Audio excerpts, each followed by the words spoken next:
오늘 이야기는 경기도에 사시는 40대 여성분이 보내주신 사연입니다. 과연 어떤 사연일지 이야기로 만나보겠습니다.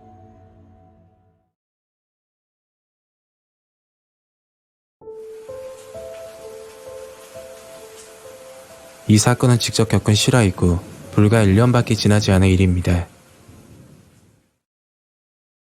저는 결혼 5년차 아들 하나를 둔 주부입니다.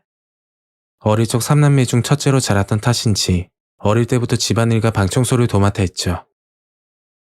부모님은 맞벌이를 하시느라 항상 바쁘셨고 동생들 끼니까지 챙겨줘야 했습니다. 맏언니로서 책임감 때문인지 여자치고는 조금 늦은 나이에 결혼을 하게 됐죠. 그리고 행복할 줄만 알았던 제 인생에 아주 커다란 위기가 오고 말았습니다. 사건의 시작은 제가 가사 도우미를 시작하게 된 시점으로 돌아가 볼게요. 저는 20대 사회초년생 시절 일반 회사를 다녔는데 일적인 스트레스와 직장 내 사람 관계 때문에 늘상 우울감에 빠져 살고 있을 때였습니다. 그러다 도저히 안 되겠다 싶어 직장을 퇴사하고 집에서 쉬고 있는데 제 소식을 듣고 작은 엄마에게 연락이 왔죠. 작은 엄마는 일당을 받으면서 청소일을 하고 계셨는데 집에만 있지 말고 나오라고 하더라고요. 카페에서 작은 엄마를 만나 이야기를 나누었고 그때부터 청소일을 시작하게 됩니다.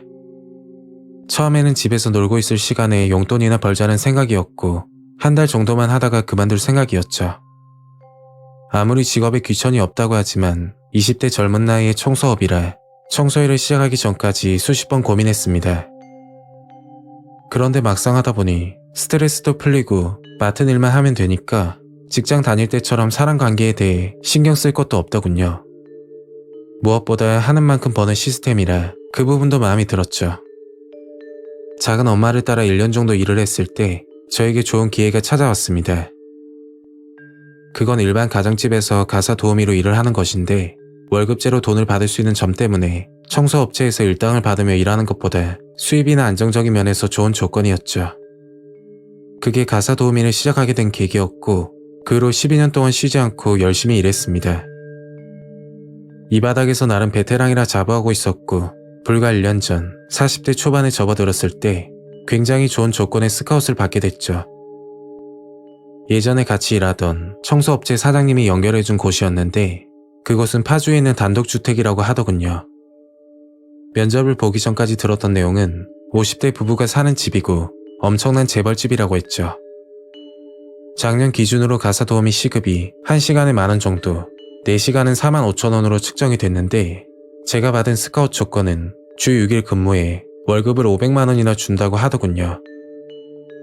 설레는 마음으로 면접날만 기다렸고 드디어 그날이 되었습니다. 저는 최대한 단정하게 옷을 입고 파주에 위치하는 주택 앞에 도착했죠. 고급스러운 신축 주택에 넓은 마당, 그리고 주차장 안에는 고급스러운 수입차가 보이더군요. 초인종을 누르니까 가사 도우미로 보이는 여자분이 나와서 반겨주더라고요.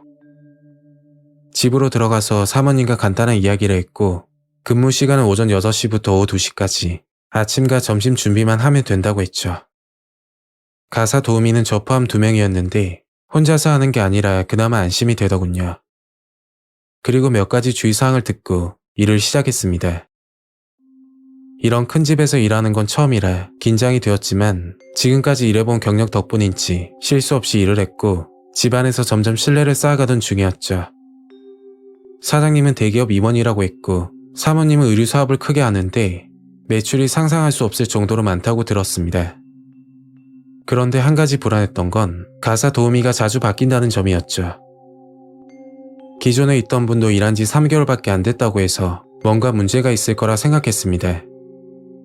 한 달이 지났을 때 첫 월급을 받고 나서 바로 다음날 이상한 일이 생겼죠.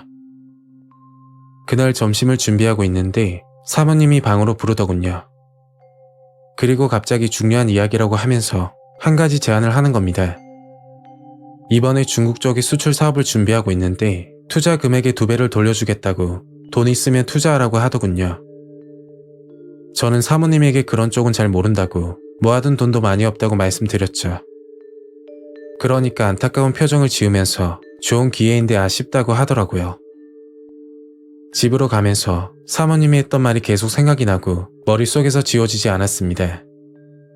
계속 생각이 났던 이유가 아이 키우는 입장에 좀 더 좋은 환경에서 키우고 싶은 욕심은 누구라도 있잖아요. 그럼 돈이 필요한 법이고 꼭 그런 이유가 아니더라도 돈이 필요 없는 사람은 없을 겁니다. 그리고 좋은 집에서 일을 하다 보니 돈 욕심이 점점 나더라고요. 집으로 가서 남편에게 이야기하려고 했으나 워낙 성격이 불같고 다혈질이라 무조건 반대를 할 것 같았습니다. 어떻게 보면 처음이자 마지막 기회일 수도 있겠다 생각이 들었고 며칠을 고민한 뒤 사모님에게 찾아가 이야기를 했죠. 저번에 이야기했던 해외 수출 사업에 투자할 수 있냐고 물었더니 그건 이미 끝났다고 하더군요.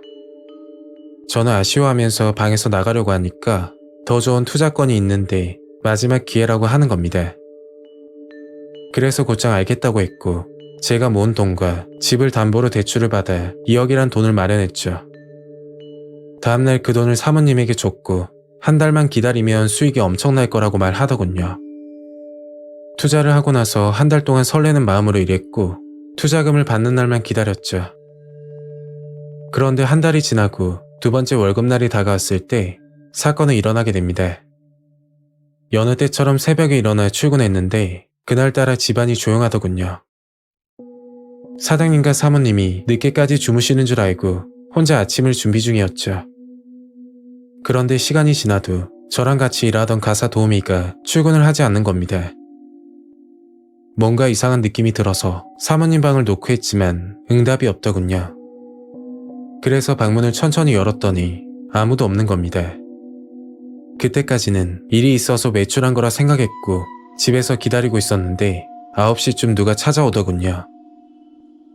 부동산 업자라고 하던데 저를 보고 여기서 뭐 하냐고 묻는 겁니다. 그래서 일하는 도우미라고 하니까 그런 건 모르겠고 여기서 빨리 나가라고 했죠. 정말 믿을 수가 없었지만 그제서야 현실을 깨닫게 되었습니다.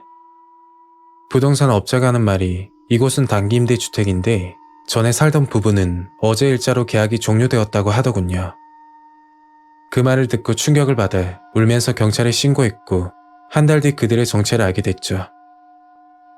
고급스러운 임대주택을 빌려 재벌인 척 연기를 하면서 높은 급여로 가사 도우미를 채용한다고 합니다.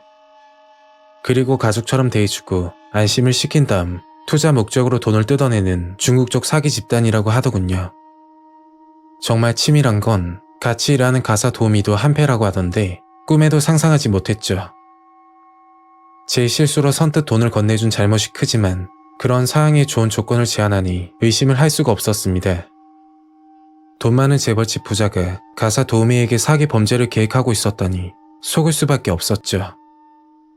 그 사건이 터지고 나서 집안은 난리가 났고 남편과 이혼 생각까지 하면서 너무 힘들게 살고 있습니다. 사기 조직들은 아직 검거되지 않았고 검거되더라도 돈을 받을 수 있을지는 모르겠네요. 주변 지인들은 돈만 잃은 게 다행이라고 하던데 마음만 먹었다면 납치까지 당할 수 있었겠다 생각하니 정말 섬뜩하더라고요.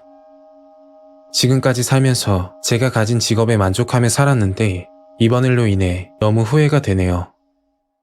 돈 욕심에 바보처럼 사기를 당했지만 우리 주변에 이런 일들이 흔하다고 하니 여러분들도 피해 입지 않으셨으면 좋겠습니다. 오늘 이야기는 여기까지입니다. 구독과 좋아요 잊지 않으셨죠?